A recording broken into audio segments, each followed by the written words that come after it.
Hello guys, magandang gabi mga kaibigan at mga kailers. Nandito na naman tayo at ipagpintuan ako sa inyo. Kaayos pala ako sa mga radya kayo to guys. Ito radya kayo. Yung mga radya kayo ko guys.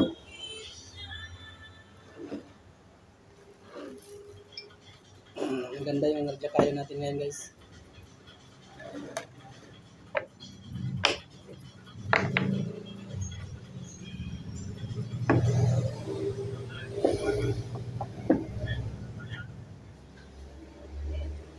Lalagay ako ng ito guys yung herbals na radya kayo. Ito po yung guys, yung radya kayo na herbals. Ito naman radya kayo na dilawan. Ito radya kayo na herbals.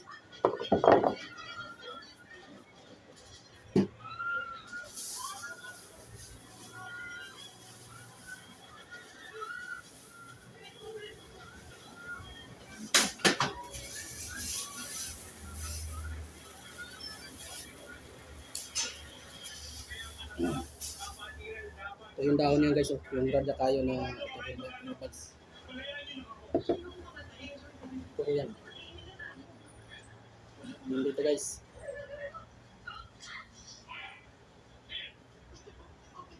Isang gamot talaga to guys. Kingwood ba? Kingwood. Kingwood po mga kaibigan.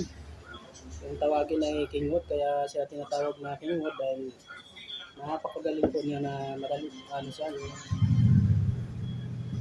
Marami siyang gamot na nakakagamot po siya na marami po siya mga sakit na napapagaling. Ito po yung radya kayo guys na herbals. Ang taglay po nito na kapangyarihan nito. Malakas yung kapangyarihan nito na nilagay ng Diyos Ama na kapangyarihan. Ito po ang taglay niya. Kapag nakainom po kayo nito na nakababad lang sa tubig yung ano nito. Aalis po yung sumpa, kung sinumpa ka sa mga kaibigan mo o kaaway mo o kung sino man ang kumukulam sa'yo, lahat po gagaling po pagka nakainom nito. Kasi ito po, may taglay, ang taglay po kasi nitong radya kayo, kaibigan. Ito guys, radya kayo na binababad lang to guys. Binababad lang sa tubig. Mga isang oras na babad, saka inumin. Gamot po to sa lahat ng sakit. Ito, nilagay ko guys. Nilagay ko mga madam, mga sir. Ito po yung aking panglunas ng lahat ng mga sakit. Ito pala itong herbals na radya kayo guys. Yung mga ugat nyo na nagbabara na mga dugo. Pagka nakainom po kayo nito, na ano po siya, na circular po niya, yung na-control po niya yung mga dugo natin na dumadaloy sa mga kaugatan natin. Saka ano po siya sa mga sakit talaga na mabisa siya sa panglunas ng lahat ng mga sakit. Sakit spiritual, sakit natural, kaya po niyang pagalingin. Ito guys, binababad ko guys kasi inumin ko to guys. Binababad ko siya sa tubig pagka halimbawa na papasok ako sa trabaho. Bago ako papasok, inumin ko. Pwede rin siyang dadalhin ko. Doon ko inumin. Kaya guys, kung mayroon kayong ganito dyan guys, pwede nyo ibabad. Pag halimbawa may nakita kayo ng radya kayo na kingwood na guys. Kasi bihira lang din kasi tumahanap guys. Ito po yung ano niya, sura guys. Ito po guys, sa radya kayo din na dilawan to. Tagusan ng ilaw. Itong nasa tabi ko. Radya kayo na dilawan yan guys.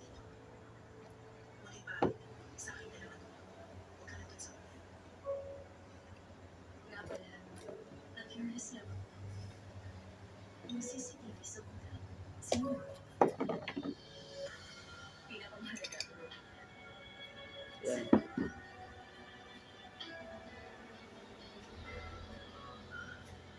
Kahit na kunti nga lang, saan pwede na yan. Ano na nga yun.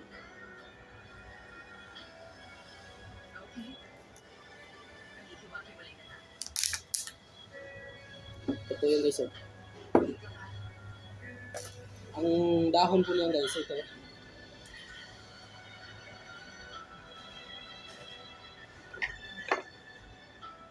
Ito, inumin natin yung herbal na herbal to guys. Lahat po ng sakit nito, kayang pagalingin. Sakit espiritual, sakit natural, kaya niya pagalingin. Magaling tong Radya Kayo na Kingwood. Kingwood, Radya Kayo. The Kingwood.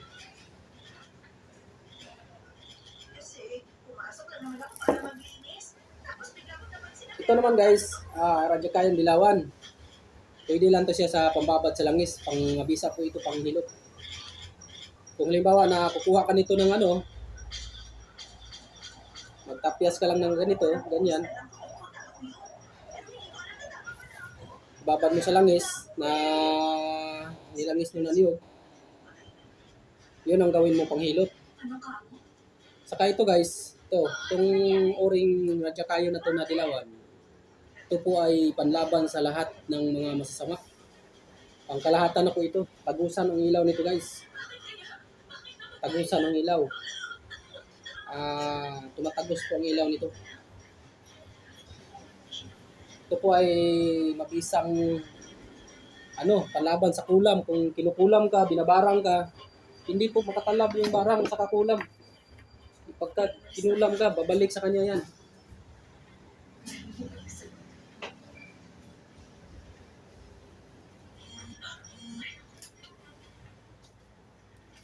Babalik sa kanya yung kulam pag kinulam ka.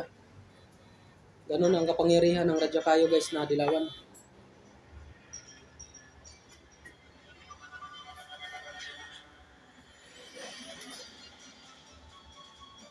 Tagusan po ang ilaw nito guys. Lawan natin ha. Ito yun.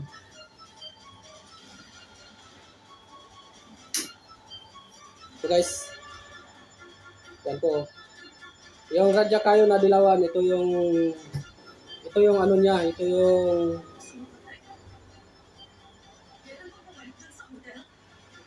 yan, tagos po yung ilaw niya, tagusan ng ilaw ng Radya Kayo na Dilawan. Dilawan to na Radya Kayo. Ito. Parang araw guys, gumagalaw. Grabe, nakakalakas po, buhay na buhay po na Kingwood. Bakit po kamo siya tinatawag na Kingwood guys? Kasi siya po yung pinakaharing kahoy sa lahat ng mga kahoy. At makapangyarihang kahoy na tinatakutan ng mga lahat ng mga elementong itim. Kapag ito ay may taglay ka po nito na hawak, itong Radya Kayo Dilawan, ito po ay may proteksyon sa lahat proteksyon sa lahat. Itong Radya Kayo na Dilawan. Kung halimbawa nasa biyahe ka o nasa driver ka, mo lang to, ilagay mo lang to sa sa katawan mo. Walang disgrasya ang mangyayari sa'yo. Iwas disgrasya to guys. Saka magaling din po ito sa bala. Hindi po makatama ang bala dito. Iwas ang bala dito guys. Lilihis na babalik sa kanya pagka halimbawa na may magtangka sa iyo na masamang tao.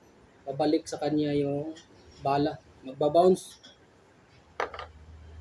Ganito po yung taglay na kapangyarihan ng Radya Kayo na Dilawan. Yan po guys. Ganito guys oh. Ganito po yun ang niya. Tagusan po ang ilaw niya guys. Ito po yung pinakamalaki. Ganun din po yan. Yung natin, Radya Kayo natin. Bakit ka bumalik sa hotel? Ito po yung guys. Ito yung ito naman. Ito siya guys. Itong Radya Kayo na to na Dilawan.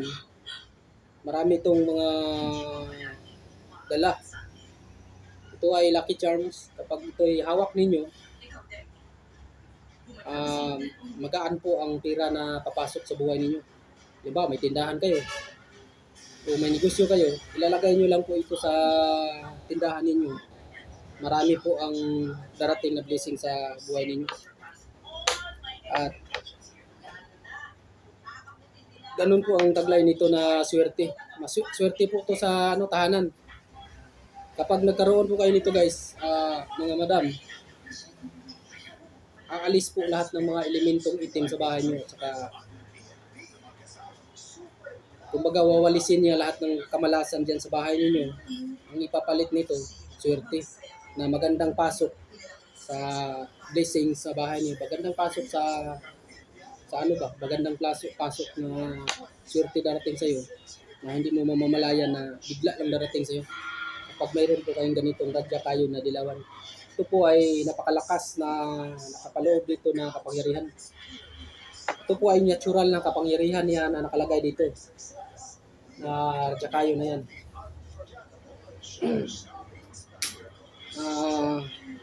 Ito po ma'am ay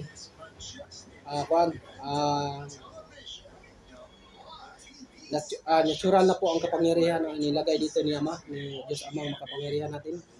Na ito po, itong kahoy na ito, may kapangyarihan na siya na nakapaloob dito. Depende na lang po kung ikaw po ang maghahawak nito.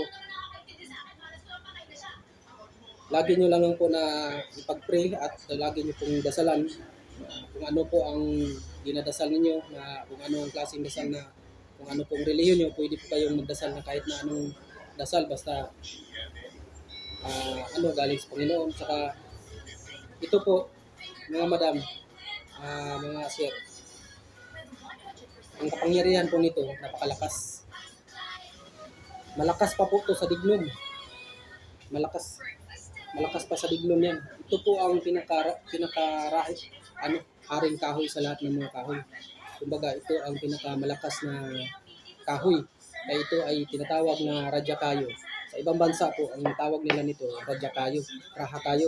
Sa ibang bansa, ito po ang karamihan po ng nag-ano nito sa dito sa ibang bansa po. Indonesia, Vietnam, Malaysia. Ang karamihan po nagbebenta ng ganito po ang binibenta. Ang karamihan po na nagbibenta ng herbals na radya kayo, kingwood. Mga taga ibang lahi, mga ibang bansa, Indonesia at saka Malaysia, mga ibang lahi pa o mga American, ganun po ang ito po. Ito po yung tagline niya, ito po yung kahoy niyan, iba din po yan yung kahoy niyan. Ito po yung kahoy na herbals. Herbals po ito. Radya kayo din po ito.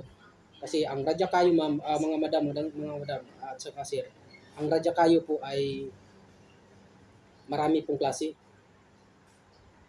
May pula, may putian, may dilawan. Ito pong radya kayo na ito po yung radya kayo na marami po ang benefits na napapagaling na sa loob ng katawan natin. Bukod sa kaya po niya magpagaling sa sakit spiritual, sakit natural, kaya din po niyang pagalingin. Ito po yung dahon niya. Yan po yung dahon niya, mga madam. Research niyo na po kung halimbawa, mag-research kayo sa malalabas po ang nito, taglay na kapangyarihan, napakalakas. Ito mga madam, mga sir, ang ginagawa lang nito, binababad lang sa tubig ito. Kasi pagka nilaga ninyo po, isahan lang siyang laga. Kasi mabigla yung panakakatas niya eh. Pero kung ibabad niyo sa tubig, kahit na ilang buwan pa na nakababad yan, hindi yan masisira. Unti-unti yung katas niya na unti-unti yung katas niya na lulutang. Saka ito po, napakalakas ng kapangyarihan nito. Kapangyarihan na spiritual energy, na bukod sa spiritual energy na nakapaloob ito, mayroon din po ito na na makapagaling po rin dito ng mga sakit natural na sakit.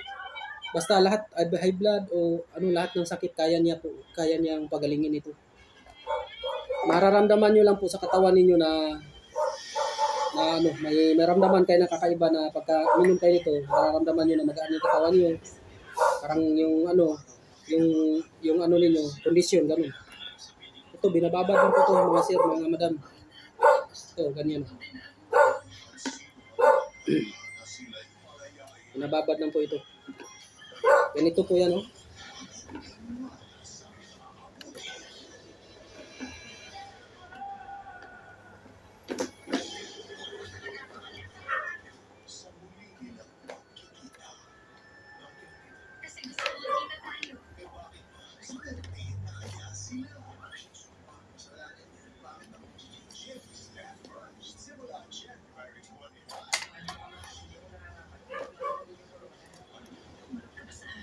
Yung kulay po nito mga madam, mga sir, kapag binababad, nagkukulay ano, kulay pula. Pero pagka halimbawa, nailawan po ito, nag-iibang kulay po ito. Nailawan, nag-iibang kulay po. Maniwala po kayo sa akin sir, mga madam. Nag-iibang kulay po talaga yan pag inilawan. Katulad nito, pag inilawan niyo po ito, nag-iibang kulay.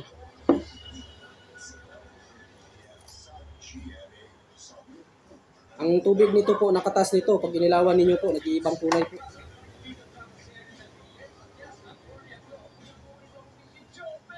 So, subukan ko po. Ah.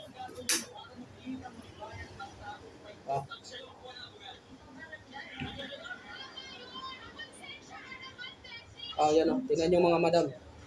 Nagkukulay dilaw po ang ilaw. Kapag inilawan po, nagkukulay dilaw. Yung tubig. Ganyan, di ba? Tubig na yan, ganyan. Ganyan pula niya. Ganyan siya kapula. Pag inilawan po yan, sa ilalim. Ganun na po yun.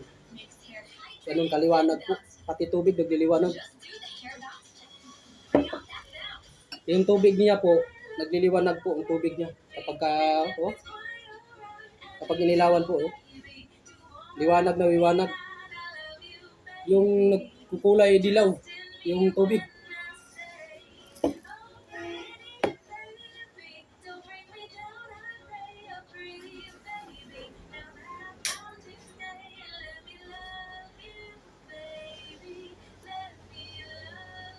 Ito po yan mga madam Ito mga sir, mga madam, ito po yan.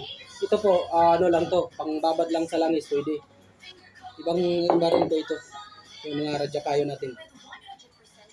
Nakabalat na yung radyakayo ko mga madam. Alam mo, pasalamat po ako sa Panginoon na dumating po sa akin to, na pinagkaloob niya sa akin na yung radyakayo na to. Ito po. Malamig siya po sa mukha, malamig. Hindi po obra ang mga demonyo dito. Iyak ang demonyo nito mga madam. Sige mga madam, mga sir, paki-like, subscribe naman po yung aking YouTube, saka paki-pindot po ang bell button para po ganado tayo sa usapan. Para sa sunod kong mga videos po, marami pa po akong mga videos na ipapakita sa inyo.